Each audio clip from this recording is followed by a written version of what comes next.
game ball. Oh, let's do it. I'm not picking Debo. That's the obvious one. I'm not picking Debo. There's like 10 people who are deserving. People that I'm sure we can all realistically make a case for 4 different players. So. Yeah, for sure. Yeah, I'll go Jimmy Ward. I mean, this one seems easy, right? Like, everybody's talking it up, right? He had 2 turnovers worthy plays in the same game, right? He had been thrown around, after the Saints game that he dropped the interception and how long it's been, and all that stuff.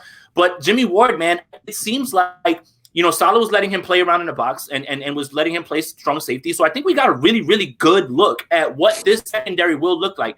I just finished watching this game. Tarvarius Moore, on a bootleg was out there covering Tyler Higbee. Like, this defense looks a little bit different now that Jimmy Ward is patrolling. He adds a little bit more. Like, I think that all of the stuff that Jimmy's taken this entire time, wouldn't it be the craziest thing if all of a sudden this happens and now he gets to play and all of a sudden he unlocks exactly what the 49ers thought they saw with him? But it's got to be Jimmy Ward, man. He was all over the place in coverage. He was all over the place, knocking fumbles out, man. I got to give it to Jimmy Ward. Man. Big game. He heard all that stuff that everybody was talking about him, and he showed out at the right time. Did he play like that star role like Jalen Ramsey does? He was kind of everywhere yesterday. You know what I mean? Yeah, he was. So. He was around the box a lot. He wasn't deep very much. And I think that's a way better use for him. Way better. Yeah. That's what I think too. And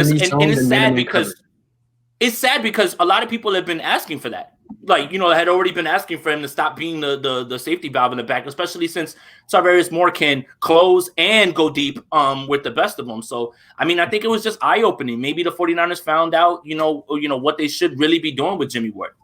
Yeah. My game ball goes to Javon Kinlaw. Without him, the Niners don't win this game. That pick six. I mean, they scored 1 offensive touchdown. The Niners didn't move the ball very well at all in that game. If it wasn't for Javon Kinlaw and his instincts to kind of bail on his pass rush and kind of sit in the passing lane, a big man should not run like that. And, he got some hops, I guess, and pick six. That was a humongous play, especially right after the half. We talk about it on our podcast, and even Kyle talks about it, doubling up on teams. You go in at half. If they would have hit the field goal, Robbie Gould, they're up 10-3. You get a touchdown out of the half, you're up 17-3. Things change. So, that Kinlaw interception was huge. Whether even if he just intercepted and not had a touchdown, they would at least got 3 out of it. So I think he deserves a game ball, and he was everywhere. He was in Jared Goff's lap all game. Him and Kevin Givens just balled out. That's a really good combo. I like that combination of those 2 guys inside. Kevin Givens, man, Penn State baby. Yeah, and.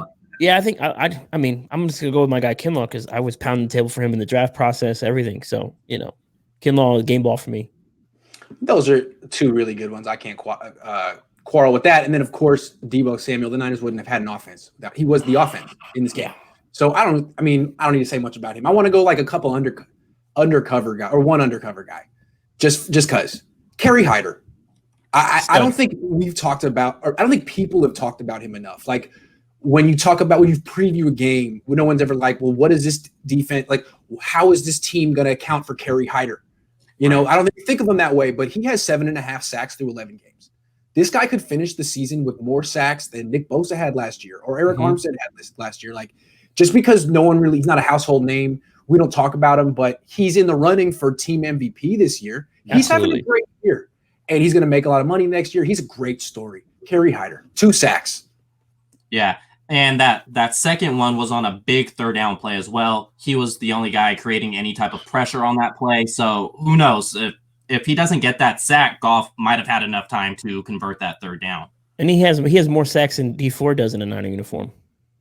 That's a great stat. Yep. That's a great stat. Yep. It's crazy how he's playing himself into a bag right now. The cost and shit, Absolutely. Yeah. I mean, just think back when Nick Bosa went down. I mean, people are like, that's it. It doesn't even matter what happens. Like they can have the rest of the team, and this team is going nowhere. But actually, Kerry Hyder's done everything to make up for that loss. He's a guy you got to keep. Yeah, and he's not getting it's not like tackle end stunts and stuff. He's just beating tackles. Yeah. Here's a question. Yeah. Speaking of undercover, what do you guys think of Eric Armstead in this game? He played well. He was great. He played great. He was great. He had a whole bunch of he was great. He had a whole bunch of the fuck the play up type plays. Like he did. He's in the backfield and someone else is cleaning up for him. I thought he was everywhere. He was great. Grant, you pissed him off. That's what happened. You did. It worked. It worked. Welcome. You did it again. No, he's on his stuff. And then the only person on defense who kind of struggled was Tavarius Moore. But at least didn't kill the defense. The defense was great. Yeah, I'm gonna go with game ball is gonna be Kyle Shanahan on this. I like that. Because a lot of the times, even the biggest game of their franchise since the Ravens Super Bowl was against the Chiefs, obviously, and a lot of that was, why didn't he give Debo the ball in the fourth quarter on those end rounds? Like, why did he stop feeding him to that certain amount of volume? Kyle Shanahan did it all freaking game long. He just fed Debo.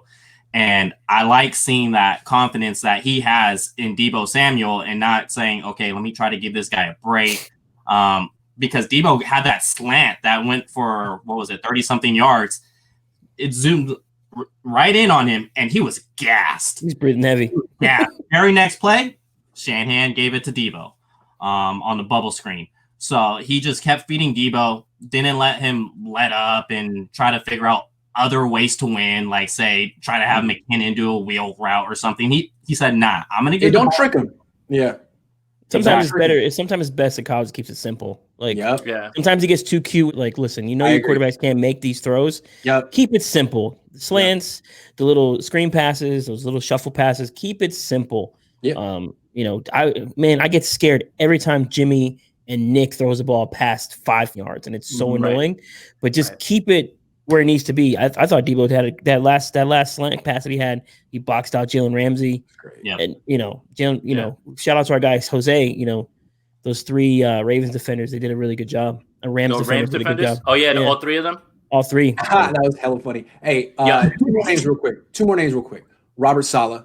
That guy has written the book on how to stop Sean McVay in this offense. You shut down Cooper Kupp, you shut down that offense, and the way you shut down Cooper Kupp is you get in his face and play man-to-man coverage and don't let him get free release because he's not fast and he's not an outside receiver. He's not an outside guy. So usually these slot receivers get free releases into the secondary. The Niners mug them, they take them out, and Robert Saleh. Wow, if you're playing the Rams, just watch what the Niners do. And then the other guy, he's not the MVP, but the Niners don't win without him. Kyle Juszczyk. Yep. They wouldn't win without converting that 4th and 1. It was the right call, but the Rams did a good job defending it. Juszczyk had a nice second effort. Even so, I'm not sure that he got the first down. It was really close. Hey. Great play. Yeah, I'll take one it. Guy, I'll take right. it. And one guy that I'll say is not, I don't want to give him a game ball too, but I'm super impressed, right? And we kind of were a little bit not nervous, but we were like, okay, he's coming back. How's it going to change the dynamic of this defense? But it's Richard Sherman. And good God, man, like I know that we talk all the time about Richard Sherman being smart, but there was something about this game that I felt like man, this guy's playing 4D chess while he's watching. And I think the play was where he was on the edge, right? And it's he has a man that he needs to cover, but he diagnosed the run so well that when Darrell Henderson touched the ball, he already took him out. Like, forget the interception was there, right? And that might be, I know a lot of people are trying to hint to, hey, look at him playing safety. That's a nice little thought. I'm not against that, but I think that play really was indicative. And then I don't know if you guys remember on 3rd down, this is a testament to Saleh too. On 3rd down, I believe it was the 2nd or 3rd drive for the Rams. He blitzed Richard Sherman off the edge. The first drive.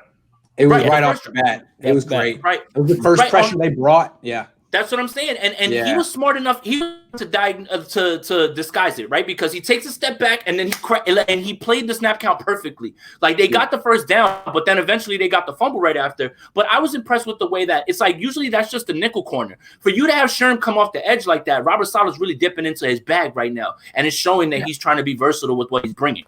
Remember when they tried to fire Saleh after 2017? Like, imagine what happens when you have good players, Yes. Like, come on.